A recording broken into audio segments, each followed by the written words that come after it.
Good morning, everyone, and welcome to Invasive Species and a Changing Climate. I'm really excited to see everyone here today. I think this is going to be a really interesting discussion, so thank you for joining us.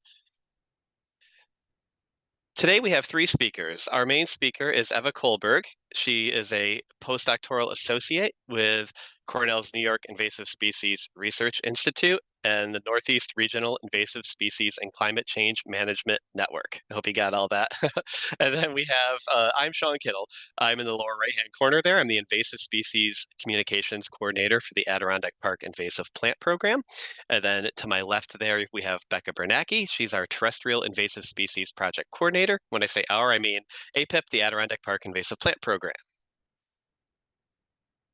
So we have a really interesting discussion today. I'm going to give you an introduction to invasive species. We're going to talk a little bit about what makes an invasive species an invasive species, and then we're going to get right into our main event, Double Trouble, Climate Change, and Invasive Species. That'll be Eva Colberg giving that talk, and then we'll have a little time after that for a Q&A with Eva.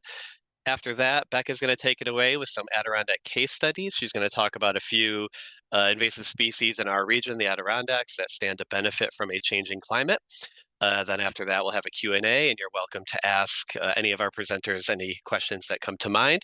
You're welcome to put your questions in the chat. We will be monitoring that, and we'll do our best to make sure all of the questions are answered, or we can have folks come off mute and ask questions that way too. This isn't a huge group, so either way is fine. So let's talk a little bit about invasive species. First, I just want to talk about the Adirondack Park Invasive Plant Program. I'm going to call that APIP from here on out. APIP is one of 8 partnerships for regional invasive species management across New York State. We were the first one, and our service area is the Adirondack Park and north to the Canadian border. You can see all of the regions here on this map. Our program is funded by the Environmental Protection Fund, which is administered by the New York State Department of Environmental Conservation. And we are housed in the Nature Conservancy's Keene Valley office, which is right here in the Adirondacks. So APIP's mission is to work in partnership to minimize the impact of invasive species on the Adirondack region's communities, lands, and waters. Since invasive species are primarily spread by human activity, you're going to hear a little bit more about that later, our outreach efforts largely revolve around public education and prevention. In other words, it's a lot easier to prevent an invasive species from spreading than it is to deal with an invasive species once it's here. We also work with landowners. We like to empower landowners through trainings where we teach people to identify invasive species and to do their own management of any invasive species that might be on their property. We also work with and train volunteers to identify and report invasive species. We have a lake protectors and forest pest hunters program. Those are 2 volunteer programs. If you're into hiking and things like that, forest pest hunters is a good way to go. If you really like to be out on the water, I highly recommend checking out our Lake Protectors program. You can find more information about any of this stuff on www.adkinvasives.com. We're going to have that website a little bit later too, so if you miss it, you'll be able to find it. And then out in the field, our team focuses on managing existing priority infestations. Basically, we're trying to mitigate their negative impacts. We're able to work on land with terrestrial invasive species and plants and animals. We're also able to work in aquatic spaces, managing aquatic invasive plants and animals. And here at the bottom, you can see the 8 prisms all laid out. All right, so let's get into it. What makes an invasive species an invasive species? First of all, they have to meet 2 criteria. The first is they are not native to the region in question, and as I mentioned before, they're often moved there by humans. And then the second criteria is they cause harm to the environment, the economy, or public health. And we have 3 examples here on the right. I'm going to kind of illustrate what that means. So the top circle there is poison ivy. I don't know anyone that likes this plant. It's pretty awful. If you've ever had it on your skin, you know it can definitely be a concern to human health, but it's native to the region. So even though it checks off that second box, it causes harm to public health. You could even say maybe the economy too, if people are avoiding it, a tourist area or whatever because of poison ivy. It is native, so it is not an invasive species. And next down, we have tomatoes. Tomatoes are not native to the US, but so they do check that box. They're not native, but they don't present a problem regarding the environment, economy, or public health. So they are not considered an invasive species. And then last but not least, the bottom circle is swallowwort. So swallowwort is not native, so it checks that box. Um, but monarch butterflies don't know the difference between native milkweed and swallowwort. In fact, swallowworts used to be considered part of the milkweed family, but monarchs apparently didn't get that memo. They still don't know the difference. So if you know anything about monarchs, you know that they rely on milkweed to complete their life cycles. Unfortunately, swallowwort contains chemicals that are harmful to these monarch caterpillars. So here we have a situation where this plant is not native to the region, and it also causes environmental harm by doing damage to those monarch butterflies. So swallowwort is an invasive species. Okay, I'm going to break it down a little further here and talk about some of the traits that make a species invasive. So we went over the two criteria, but these are some of the like sort of more individual traits that these invasive species tend to have that makes them really a pain to deal with. The first one here is lack predators and parasites. So if you look in the lower right-hand corner, that little bush there with a little red berry, that's Japanese barberry. Japanese barberry is a poor forage for animals in our area, and it has these really nasty thorns. You can kind of see them in the picture there. That keeps animals at bay, so they don't like to go near it. Mice, however, love to hide under Japanese barberry for that exact same reason. It's kind of like a little castle they can live under. It's defensive, and more mice can mean more ticks, and more ticks can mean more Lyme disease. A lot of invasive species also are able to produce many offspring and or seeds. Top left there, you have purple loosestrife, the plant on the paper there with all those seeds. Purple loosestrife is a purple stalked flower. You can see it grow in wetlands and places like that. And one plant can produce millions of seeds. So when you start looking at a whole field of purple loosestrife and think about the fact that one single flower can produce millions of seeds, start to get an idea of how quickly these things can spread and how difficult they can be to deal with.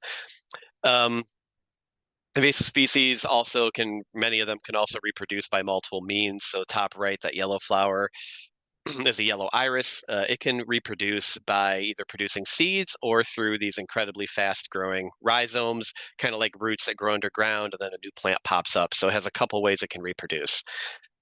Generalists are plants that can handle a wide range of light, soil, moisture, temperature conditions, things like that. Lower left-hand corner, that sort of tropical looking plant, that's a tree of heaven.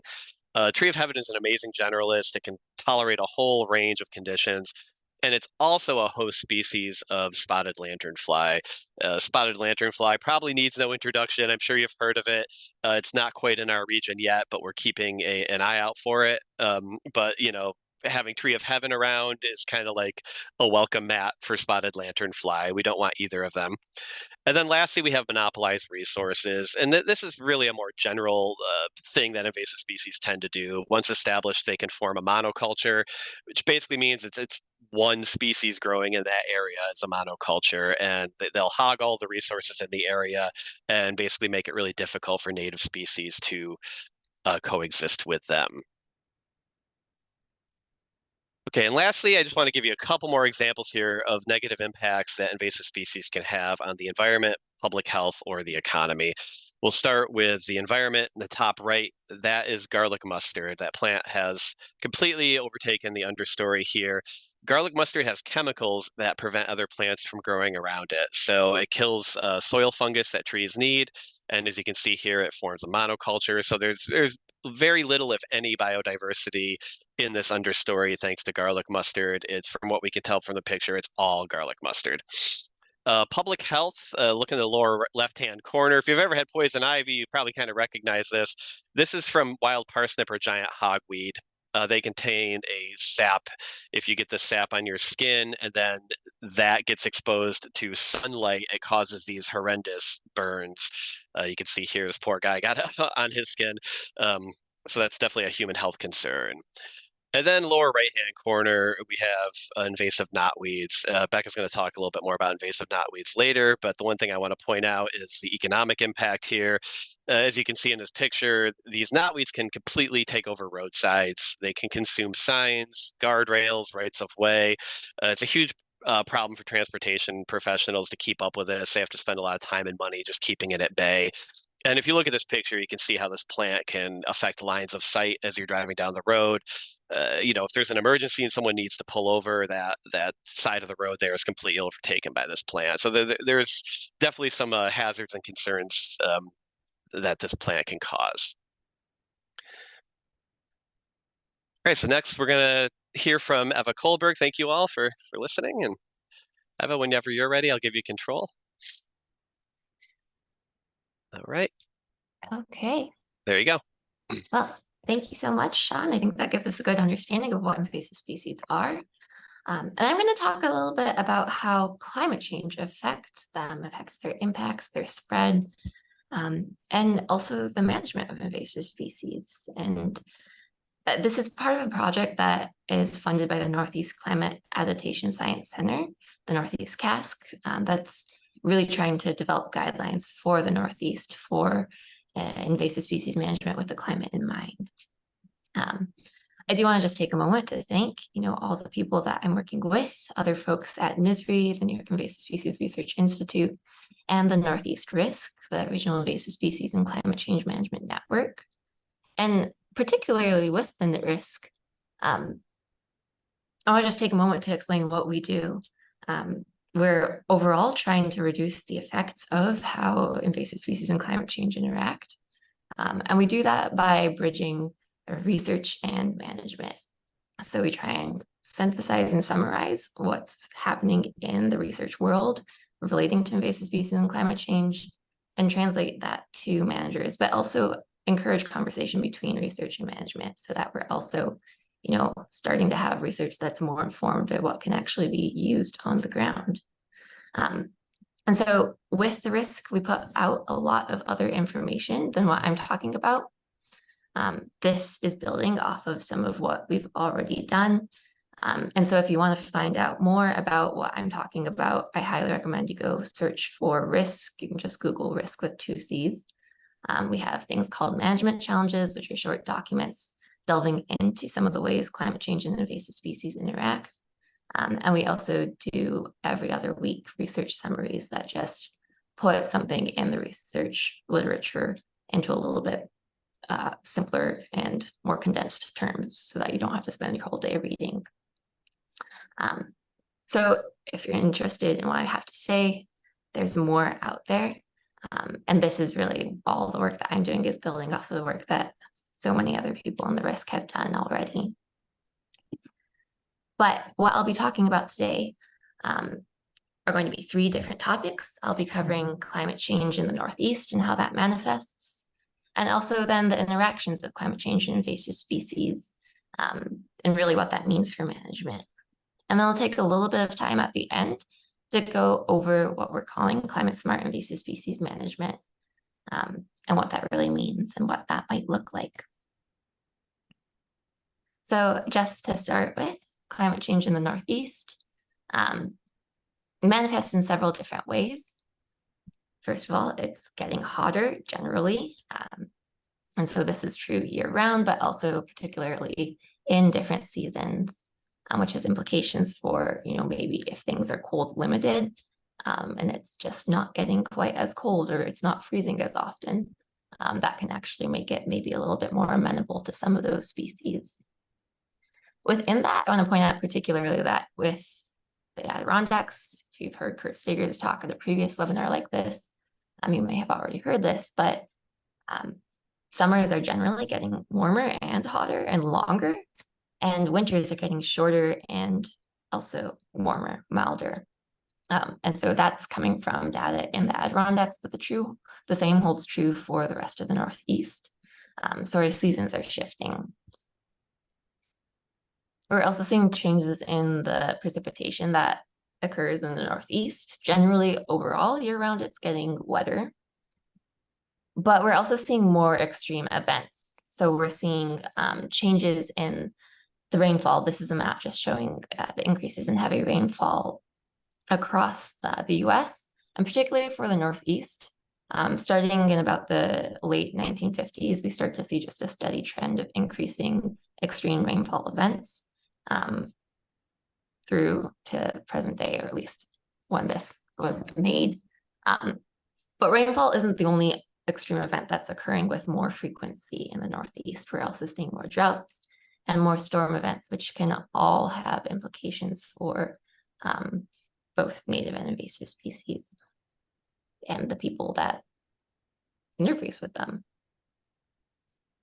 And then all of those weather aspects are often things that you can maybe identify with. You can maybe think of instances where maybe you're seeing examples of that in your everyday life.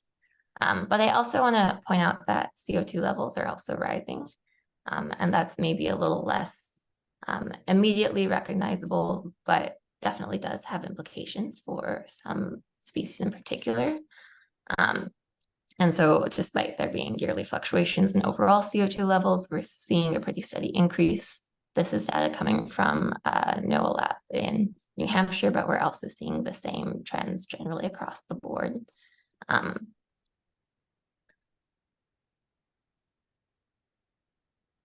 And so in some then, in the Northeast, it's getting hotter and wetter. Our seasons are shifting.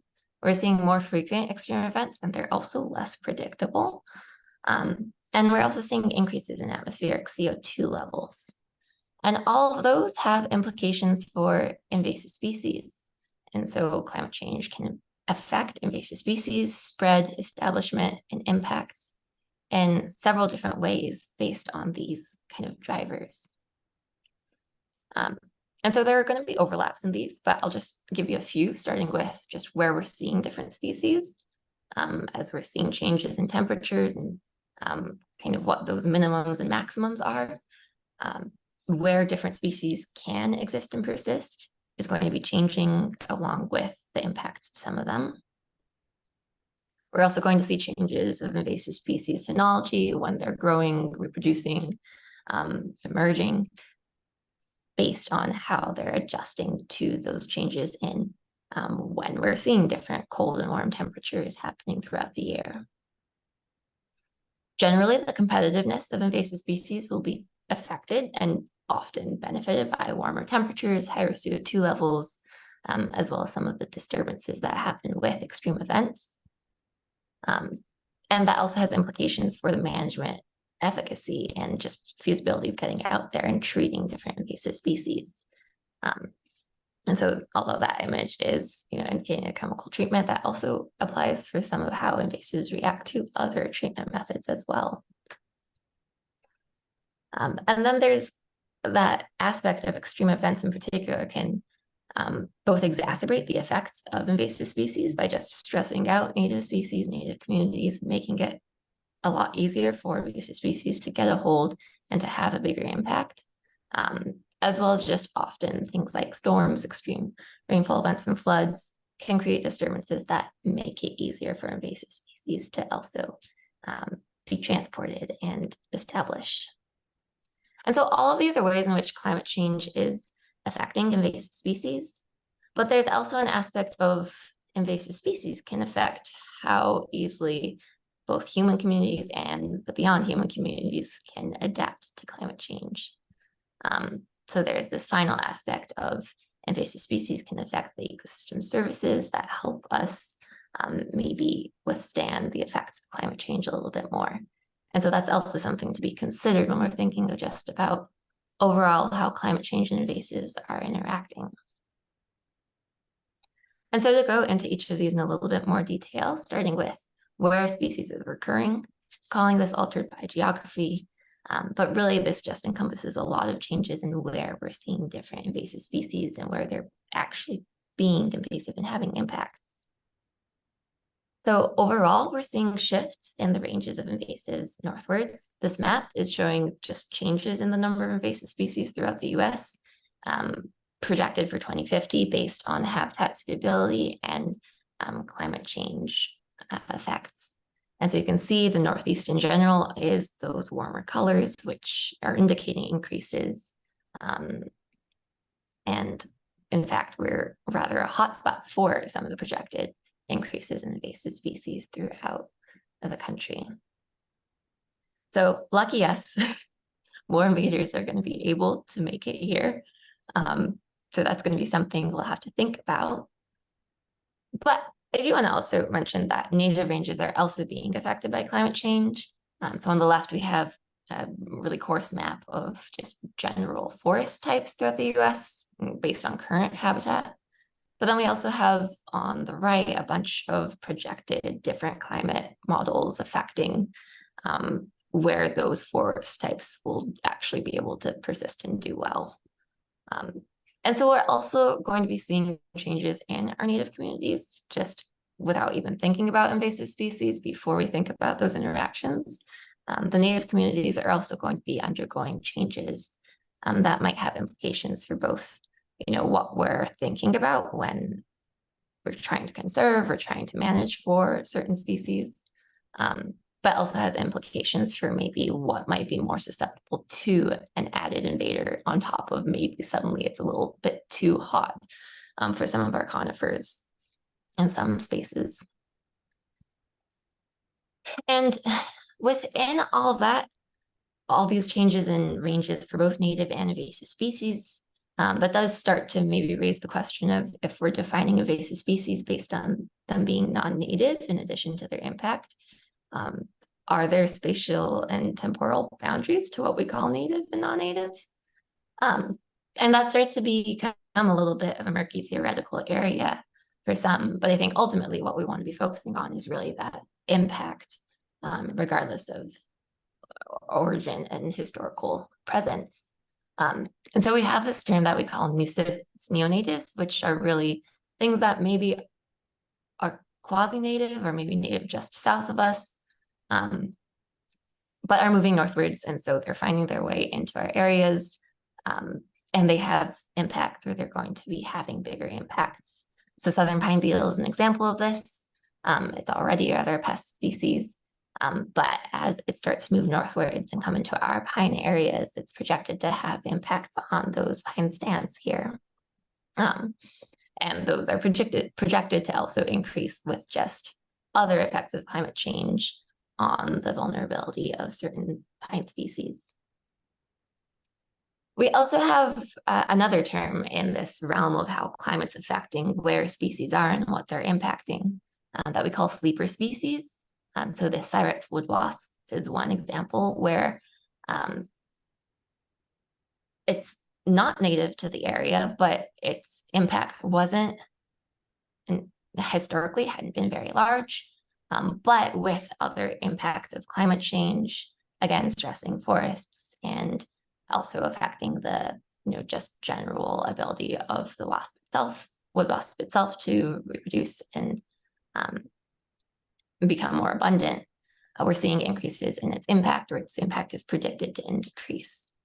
And so there are a couple other species that we're concerned might have similar patterns in terms of maybe they're not native, but they're here, they're kind of asleep, they're not having a big impact, and climate change is awakening them and starting to increase their impact.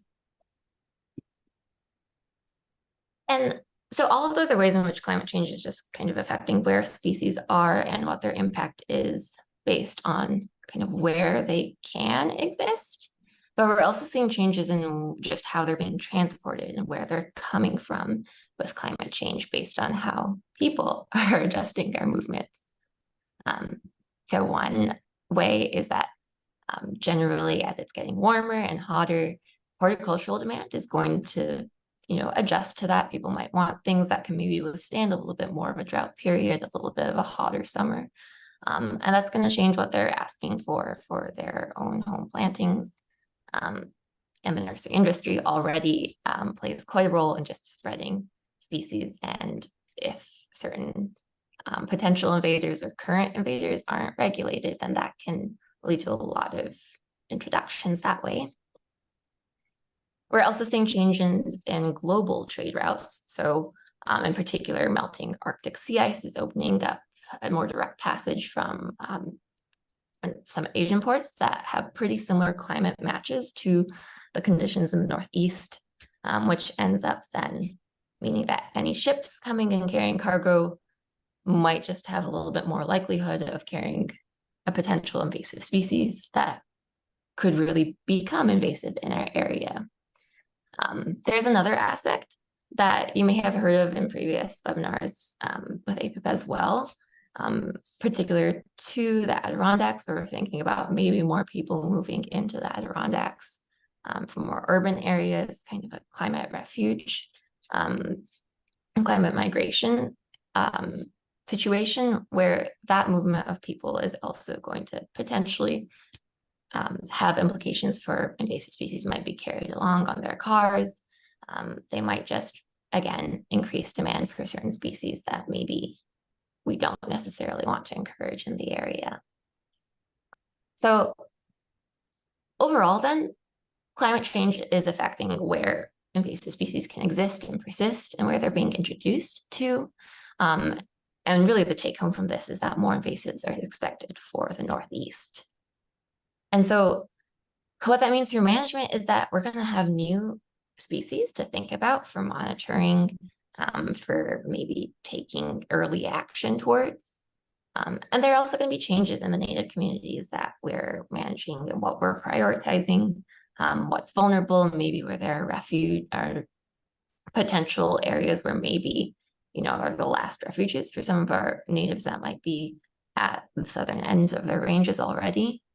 And also thinking about, as we maybe take more proactive restoration approaches, we'll want to be considering, can the species that we're choosing to plant in an area, will they be able to persist and survive and thrive in new climate conditions? So I think some of the ways that climate change affects where species occur and impact are some of what we have the most information on already. There's been a lot of modeling in this realm and a lot of evidence, but there are also quite a few other ways in which climate's affecting invasive species that I'm going to touch upon, but they're going to go a little quicker. So when we think about the phenology of different species, particularly invasives, this means just generally the timing of when they're emerging and when they're maybe reproducing and moving between different life stages. We know that generally non-native species are better able to track climate change. And so this means that maybe some species that might already be able to emerge and maybe are greening up sooner than some of the natives around them, are able to adjust and green up even earlier, emerge a little earlier when it's getting warmer earlier in the spring. And so this is a little bit species specific, and particularly the hardier invasives can tend to be the ones more able to do this. But they're better able to track these changes in when different seasonal events happen compared to native species. And so just seeing that a little bit more visually, we can see that, if there are some invasive species that already have maybe a little bit of an earlier start time for when they're leafing out, flowering, they're often able to, if they differ from that native timing, they're often able to adjust as maybe it's getting warmer even earlier in the year. And that in general can also have implications for overall the fitness and, just overall competitiveness of invasive species.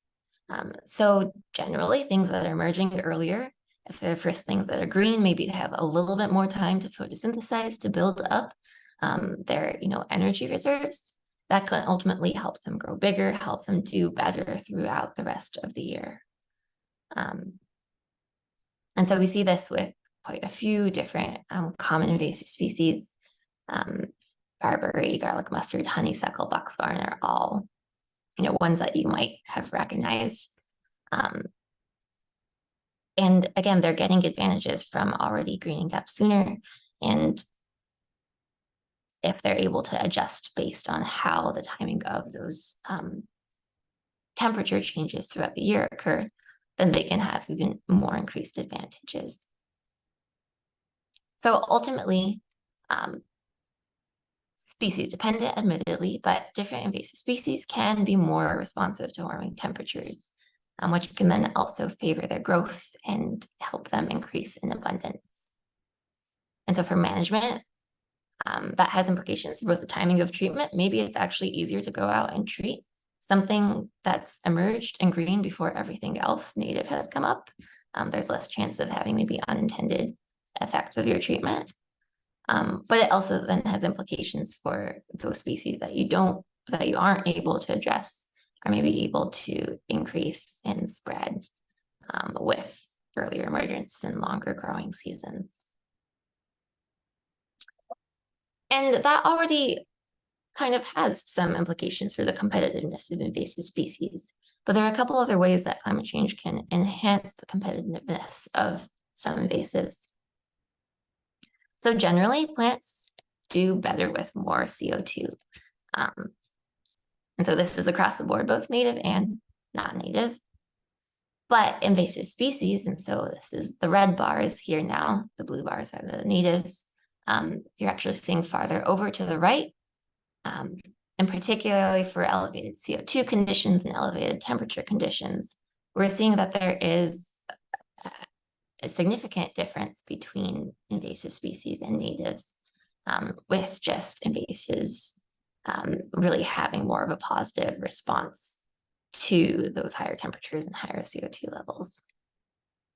And so just visually, what that can look like is something like Canada thistle can maybe, already do all right or okay in just ambient normal levels of CO2. But as CO2 concentrations continue to increase, it can really take off, and just, you can see that very visual increase. There are other aspects of competitive ability beyond just general growth ability that climate change can also sometimes affect. So one that I think is particularly interesting is that honeysuckle has chemicals that it produces that often make it harder for other plants to germinate. And just the potency of those chemicals can actually be increased with conditions. So although the honeysuckle itself is also stressed by floods, it's better able to stress and suppress its neighbors chemically in those flooded conditions. So there are other aspects of impact and competitiveness that are also being affected by climate change here. And lastly, of course, there are other stressors beyond just climate change and invasive species that are already stressing our native communities. So deer is one big one. Deer have pretty big impacts on invasive species already. They can rather benefit them by just favoring native species often. Also, non-native earthworms can be benefited by deer activity and presence. And so sometimes just addressing the deer, addressing the other stressor, can be a really good way of maybe addressing ultimately some of the other underlying and resulting problems with invasive species. So overall, we can see that climate change can favor invasive species competitively. And that for management has impacts, or that increases the impact of invasive species and spread, which maybe can help or just determine which species you want to prioritize, maybe the ones that are more benefiting from climate change. But increased growth of invasive species with higher temperatures, higher CO2 concentrations can also then complicate treatment and control. So generally, treatment efficacy and also feasibility is going to be reduced by climate change. And so what this can look like is sometimes we can see warm temperatures in CO2 are increasing growth after treatment. So just that means that the treatment that you had, maybe the invasive is still able to grow a little bit more afterwards. And so ultimately you're not able to reduce that invasive as effectively with the same treatment as you previously were. There are a few studies in some different systems that have looked at specific plant metabolism and chemical just impacts with climate change, with increased CO2 and increased temperatures. But there's a lot less research on that still. And so it's really hard to generalize for that. There are definitely some cases where just given chemical treatments might have less of an effect with our increasing CO2 levels and increasing temperatures. But that's something that's harder to say that we're seeing across the board in the Northeast right now. We don't have enough evidence for that. But treatment of invasive species is more than just, was the treatment effective when it happened? It's also affected by, is the treatment able to happen at all? Or are we able to get out, mobilize enough of our people to get out and apply that treatment, to go out and mow? And so that's affected, the feasibility of invasive species treatment is also affected by climate change in many different ways. As we're seeing different shifts in our seasons and unpredictable extreme events, that's affecting when we can actually go out and have suitable conditions for maybe spraying herbicide, or just if it's flooded, maybe you can't actually physically access a site. We're also seeing cases of maybe increased rainfall events suddenly can dilute a chemical that you've just applied for aquatic treatments, which can have implications for maybe then if it's more diluted, it's less effective. We can also see just, again, access issues with certain forestry and mowing treatments that rely upon having frozen ground. If we have fewer frozen ground days, it's going to be harder to have those happen without having impacts on Native communities. And overall, as we're relying upon human, workforces to go out and both just look for and treat invasive species, we also have to think about their health and safety needs and make sure that we're not subjecting them to undue heat events or giving them enough time to recover. So all of these are ultimately affecting management. And so the efficacy and feasibility of general status quo treatment and control methods are being affected by climate change. And that can have different implications for the timing of when you're planning to treat and when you're able to actually maybe be flexible in when you treat. And again, have impacts for ultimately how able you are to reduce and prevent certain invasive species from spreading and having impacts. And so the last kind of way that climate change is affecting invasives is that when we think about extreme events, often they're creating disturbances and stresses that can help facilitate invasions. So something like a windstorm, where maybe there's a lot of blowover for trees, that's suddenly creating new sunlight conditions that maybe invasives can really thrive and take advantage upon. But we're also seeing spread of invasive species with certain extreme events. So flooding in particular can spread knotweed, as well as other invasive aquatic organisms. And we also know that stressed trees, whether that's from drought or flooding, or just losing limbs from windfall, are more vulnerable to pests like hemlock woolly adelgid, other insects and forest pathogens in particular, can really have more mortality results for forests and just can do better and spread more with some of these extreme event conditions that help facilitate that. And so this starts to get really complicated because we're thinking about all of these ways in which already forest pests are spreading, already climate is affecting our native forests maybe, but also our underlying conditions. And so, it's sometimes very difficult to predict what direction it's going to go in. The same applies to aquatic systems. Of course, we're getting changes in where water is going, changes in ice development and how long it's ice covered. And so invasive species, of course, we can say these broad sweeping claims of maybe they're having an easier time with climate change, but it is often difficult to really get into the nitty-gritty of what these effects look like. But ultimately, I think it still is pretty safe to say that extreme events can often stress native species and create disturbances. And we know disturbance facilitates invasions, and stressed communities are often more vulnerable to invasions. So when it comes to management, we know then that might just require more attention on monitoring and rapid response and prevention after an extreme event. making sure that you have a plan for how to adjust everything, how to turn and focus your resources on treatment after an extreme event, as well as maybe taking steps to help support your native communities and maybe being better equipped to withstand drought, withstand storms, etc.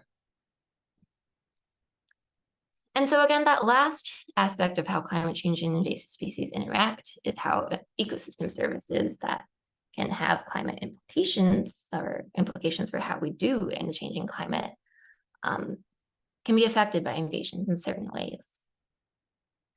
And so one way is that invasive species can reduce our climate adaptive ecosystem services. So we can see that in something like a forest that's being affected by invasive forest pests actually has a harder time sequestering carbon. There's just a lower rate of carbon storage in the living trees that are affected by invasive forest pests and pathogens, as well as just thinking about if a tree is completely killed off, that also it's no longer able to actively continue storing carbon. So the impacts for carbon flux in long term, it's going to take a while before something can regenerate and start storing that carbon again. But there are other aspects beyond flooding or beyond CO2.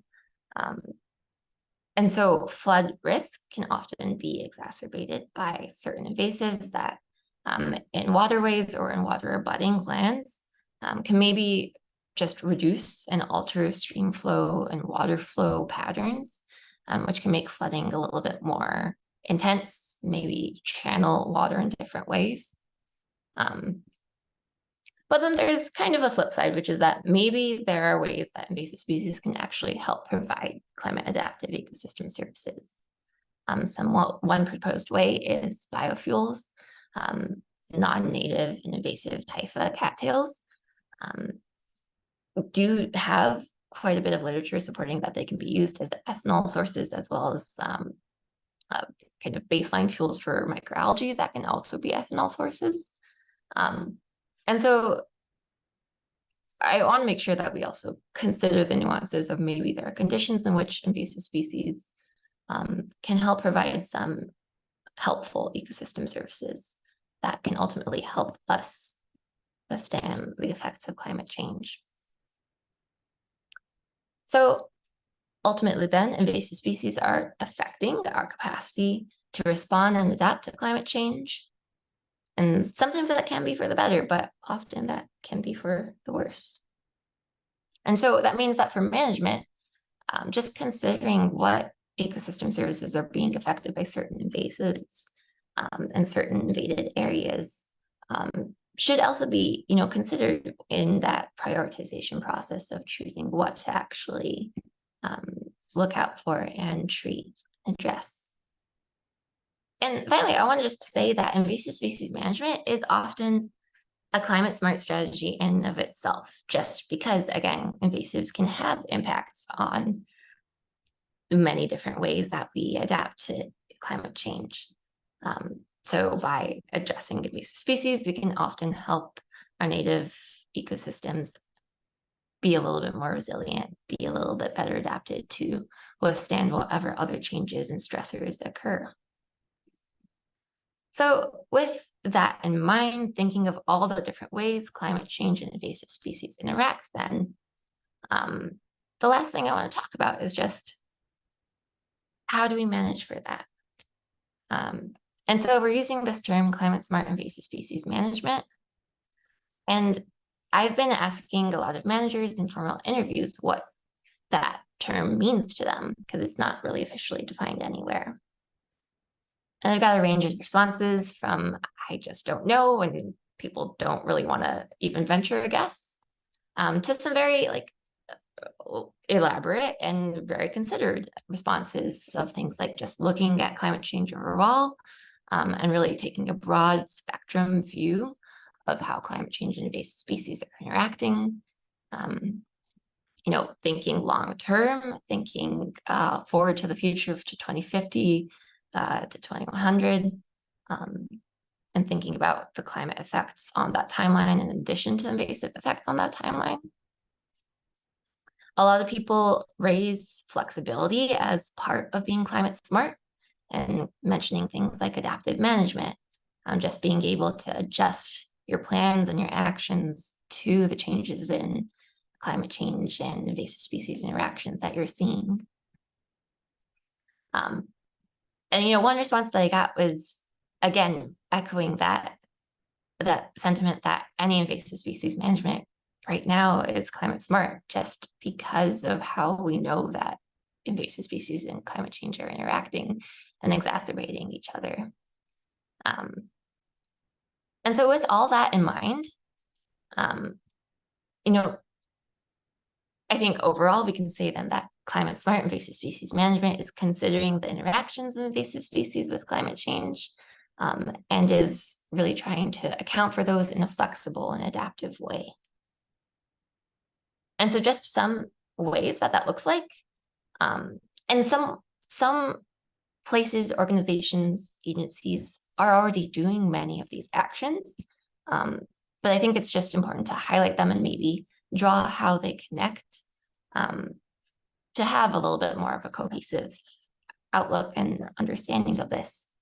And so one big climate smart action is just monitoring for incoming invaders that are moving north with climate change, and being able to take preventative action early on.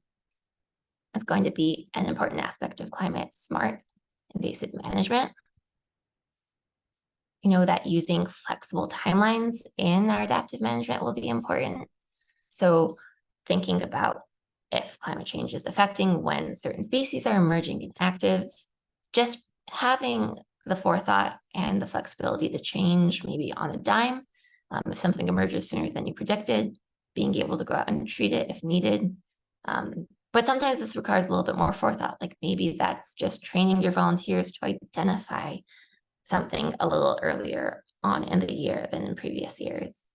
Maybe that's, again, just hiring folks earlier to make sure that you have seasonal staff that can account for all this. And not all of that is, within different organizations' abilities to adjust. So I think that also creates some impetus for maybe policies and funding organizations to think about just how they can also facilitate that flexibility.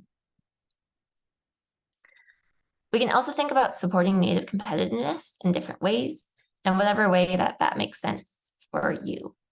So sometimes maybe if you're just, not involved with a broader organization, but you're in your own place, maybe that just means planting native. Maybe for organizations that have a little bit more ability to research, you can start thinking about what maybe it would look like to plant natives that can do well in our changing climate, to be considering climate projection effects and maybe sourcing from a little farther south for your native species. But maybe that also means other things that support native competitiveness, like, again, addressing other stressors like deer. Maybe certain forestry treatments can help with that as well. We know that new mixed control methods can sometimes help as well if we're seeing reduces in the efficacy or feasibility of certain treatments. Maybe just doing them a little bit more frequently, or maybe combining them with other methods can help. And kind of, again, returning to that monitoring, but particularly in the context of extreme events, having, a plan for being able to do early detection, rapid response, in the aftermath of a big storm, in the aftermath of a big flood, can help really address just any potential invaders that were coming in with that, and any potential leg up that they might have otherwise gotten.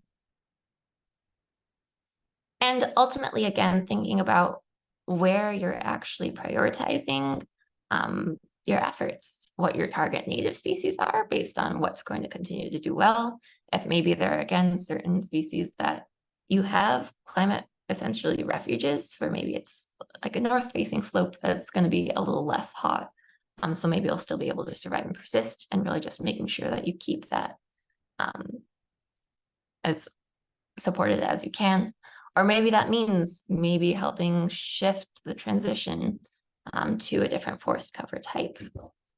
But again, also with invasive species, what you're targeting for control actions I think adjusting that with just what we know about which species might become more or less impactful with climate change is all part of this just consideration of how climate's affecting your management. And so with that, I want to say thank you. If you're interested in those, recommendations and what more specific guidelines would look like, I am doing a workshop at the New York Invasive Species Expo this coming Monday that still has a few spaces that you're welcome to come to if you can get to Saratoga. But otherwise, I'm always happy for questions. This last slide is, I think, just something interesting to think about. It's a piece of art from the Toronto waterfront. And I think just the sentiment of all species welcome is, not something that we think about with invasive species management. And I think rather we're thinking about which species we can support most. So with that, I think we have time for questions now. Yes, thank you, Eva. That was fascinating. Are there any questions in the chat? Let's see.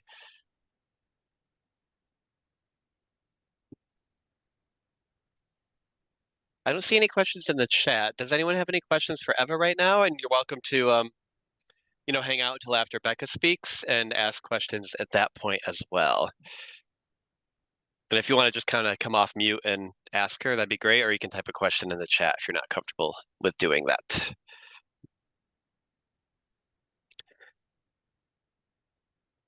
Anybody? All right, if not, let's move on. Next up is Becca Bernacki.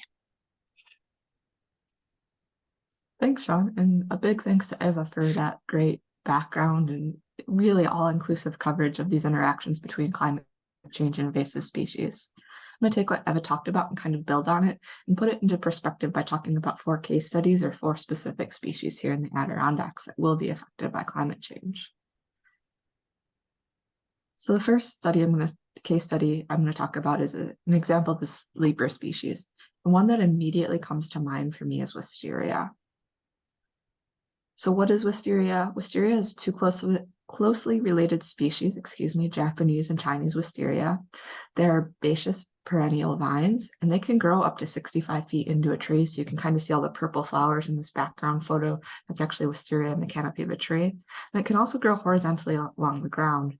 And it thrives in a really wide range of habitats. And where I typically see this in the Adirondacks is on disturbed stream banks. So I've seen it on the shores of the Au Sable as well as the shores of the Bocat. The species is identified by its leaves. Leaves are compounds. There's multiple leaflets per leaf. Each one of the leaves are about 12 inches long, and they have 7 to 12 hairless leaflets. The individual leaflets have long pointed tips and wavy edges. And why people really love wisteria is it has these beautiful, beautiful, showy blue-violet flowers that dangle up to about 20 inches long, and they emerge in the spring, often at the same time as leaf out. The fruit, or how this species spreads, via its seeds. And wisteria will get these elongated seed pods that are about 2 to 6 inches in length. They're really velvety in texture. So I did zoom in on this photo of it so you could kind of see that velvety texture. Each one of those pods is going to hold 1 to 8 flat round brown seeds that you can kind of see in the bottom right.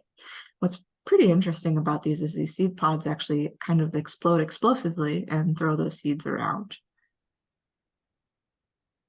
So remember, this is an example of a leaper species. In the USGS, or the United States Geological Survey definition of a leaper species as a non-native species that are established in our region and could become invasive as climate change makes conditions more favorable.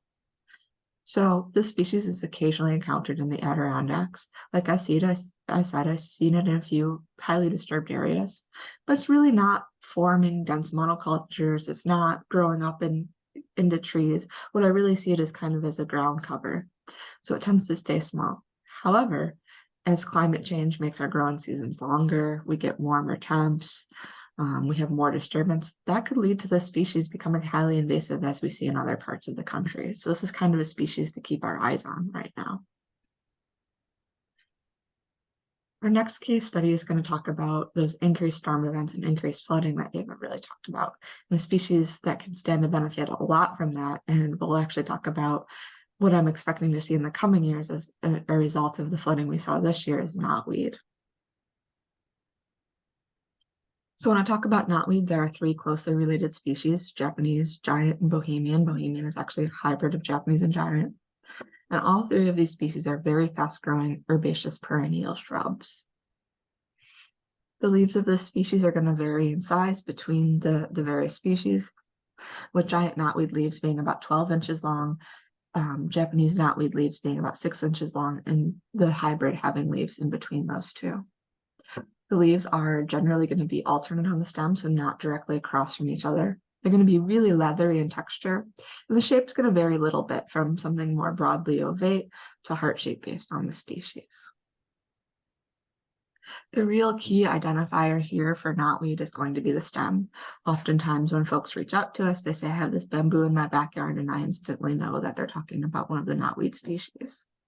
So knotweeds have a very bamboo-like stems. They're going to be jointed, so you can kind of see those red joints in the picture. They're going to be very hollow, and they're going to be light green in color with purple splotches. They're going to arise from spreading rhizomes, which I'll show you a picture of in a minute. And what's really important to remember here is that stem fragments as well as root fragments aid in plant dispersal. So a piece of knotweed that is as small as 1 centimeter in length, if it has a node on it, can form a new plant. And we're going to see some pictures that kind of illustrate why that's bad in a moment here. These storm stems can be seen throughout the winter, so dormant, wow, excuse me, I am struggling with that word today. Dormant stems are reddish brown in color and visible throughout the winter. The flowers of knotweeds are a cascade of white flowers that bloom in August. We're kind of at the tail end of that bloom right now in the Adirondacks. Those white flowers are kind of becoming yellow and fading away right now. Beekeepers actually really love this species for this reason, because it is a late season source of nectar and pollen for their bees. So remember I said that these stems or these roots and rhizomes would become really important. So roots are going to be brown with an orange exterior. What's really important to remember here is I like to give the iceberg analogy. So the roots and rhizomes account for up to 2/3 of the biomass of the plant, and they may extend up to 40 feet from the stems. So the knotweed below ground is actually a lot bigger than what you're seeing above ground, which is shocking when you see knotweed and think of those really big dense stands. So, Eva really talked about how we're going to see these increased storm events and increased flooding. I have a quote here from Arthur DeGaetano, the director of NOAA's Northeast Regional Climate Center, and he says, in the Northeast, the past few decades have trended towards heavier rainfall. Predictions based on scientific data show the Northeast is expected to become wetter because of climate change. Warmer air holds more moisture and causes more rainfall. So what does that mean for knotweed? So we have climate change causing this increased flooding. Well, we saw those big roots of knotweed, right? If I go back a couple slides and look at it, there's not really a lot of fine root matter there, right? They're really big. They're almost the size of my fingers. There's a few small fine roots, but not what we see with our native species. It's because knotweed tends to grow on stream banks, and we have those big roots instead of fine roots. The stream banks aren't held together as well. So what happens when we have a flood event comes through is that knotweed just breaks apart and the stream bank erodes. And that's really what we're seeing here on the picture on the right. As a result of flooding, you can see that stream bank just slumping off. Well, that knotweed breaks apart. We have all these fragments. Those fragments are then spreading downstream. Knotweed then spreads along the river. You get new infestations further down the river. And research shows that knotweed leads to poor infiltration. What does poor infiltration lead to? More flooding. So we have this feedback cycle. I'm sad to say, we had a lot of flooding this year in Blue Mountain Lake and Long Lake. We do a lot of knotweed treatment in Blue Mountain Lake, and one of our contractors was out there this year. And there were about 40 sites where he didn't find knotweed, where he had historically found it. About 20 of those were the result of, treatment. These sites have been under treatment for a long time. But the other 20, sadly, were likely the result of flooding. So the stream had come through, it flooded, and it washed those plants away. So in the next few years, we're really going to be looking for knotweed further along those streams as a result of these flood events. So something to consider in a real world example that we're seeing here in the Adirondacks. The next species I'll talk about is Phragmites. So Eva mentioned that there is some evidence that we may see the decreased effectiveness of herbicides. Phragmites, like knotweed, is really spread via fragmentation. So mechanical treatment options aren't our best option here. We really rely heavily on the use of herbicides to control this species. So Phragmites are common reed grass, the tall herbaceous perennial grass, reaches heights of up to 15 feet tall, really, really dense stands. I have an old professor who used to draw comics in the back of Wetlands scientific journal.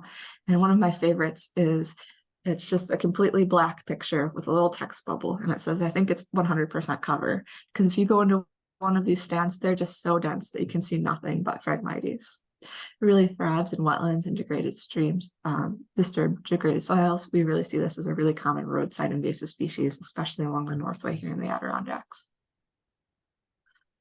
The leaves of Phragmites are alternate, so you can kind of see on the right there, they're not directly across from each other. They're flat and hairless. They come to a tapered point. They're about 20 inches long in a pretty distinct blue-green color. The stems are characterized by these leaf sheaths that are really tightly attached. You can see in the picture that it comes around and binds around the stem. And the ligule, which is where the leaf attaches to the stem, actually has a few white hairs, which is important if we're trying to identify this as compared to another invasive species, reed canary grass, early in the season when these plants are small. Reed canary grass does not have those fine white hairs. And finally, the fruit and flowers. So we have these large feathery plumes that are purple-brown when they come on in July and turn these tan gray late in the season and do persist throughout the winter. So there is emerging evidence that suggests that increased CO2 levels may make some plants less susceptible to herbicides. To my knowledge, a lot of this research actually looks at agricultural pests. There's just a lot more money in that realm to do this research, but we can make some assumptions and think about whether this is something that we will see with invasive species as well. Additionally, climate change may make herbicides less effective. So drought-stressed plants may absorb less of that herbicide when we apply it. So for plants that spread via fragmentation, such as Phragmites and knotweed, we're losing a really valuable tool in our toolbox because mechanical treatment really isn't a viable option when you consider we'd have to excavate the entire soil around to get rid of any of those root fragments that could resprout. And the last case study we'll talk about today is warming climate and Japanese snowball. So Japanese snowball is a dense, multi-stemmed deciduous shrub and grow up to about 10 feet tall. It thrives in partial sunlight and forested landscapes and is often used as a landscaping species. The reason for that is these really pretty white flowers, as well as some late season fall color in the leaves. So the leaves are going to be about 2 to 4 inches long. They're going to be directly opposite from one another. They're going to be ovate in shape, but do have a sharp point. And the leaf edges are going to be toothed. They do have a fine, soft hairs underneath. And early in the year, they do have a nice green color like most of our other plants. But what people really like is that as we get into fall, they do have this dark purple color that gives some late season color to their gardens. The flowers are these small fertile florets that are surrounded by showy white flowers, and they can grow either vertically off the branches or in these globe-like clusters. And they're going to bloom pretty early in the season from May to June. The fruits are going to be these small, fleshy red fruits growing in flat clusters that are going to become a mature blue-black color in August and September. So this species really is going to be affected by warming climate. So this is a hardiness zone change map that shows the change in hardiness zones from the 2012 update or the 1990 update to the 2012 update. 2012 was the last time our hardiness zones were updated. Remember, hardiness zones are based on the annual minimum winter temperature. So if we look at the Adirondacks in the map, on this map, there's a good portion of it that has not seen a change in hardiness zones. There is some stuff on the western edge, as well as the entire eastern edge up around the Plattsburgh area into the Champlain Valley and down into Lake George and then the southern Adirondacks that has seen a shift of hardiness zones. So why is this important? Well, in New York State, we classify invasive species into 4 tiers. And tier 1 is those species that are not within our prism yet, but within 100 miles of it. So for us, that actually goes pretty far. It gets us into the edge of the Finger Lakes, into the northern Hudson region. And if you look at the IMAP list of species that are considered tier 1 for the Adirondack region, there are 60 or 70 of them.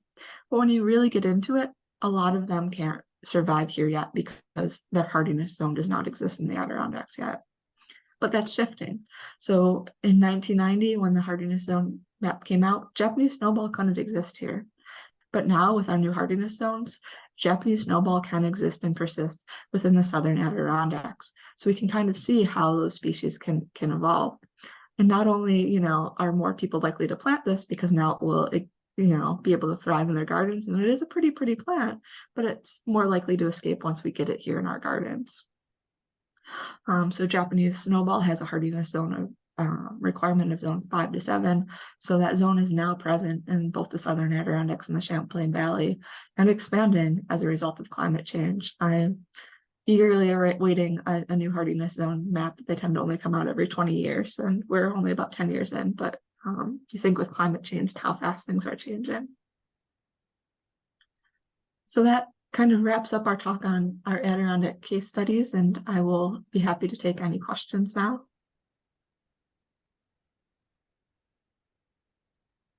Real quick before we do questions, I just want to give a shout out here. We have an upcoming webinar, October 26th. This has actually been touched on a little bit earlier by Eva in particular, but we're going to have a webinar on how deer shape forest ecosystems and also how deer browse can also kind of pave the way for invasive species to come in. And that'll be posted on adkinvasives.com in the next couple of days. You'll be able to register for that.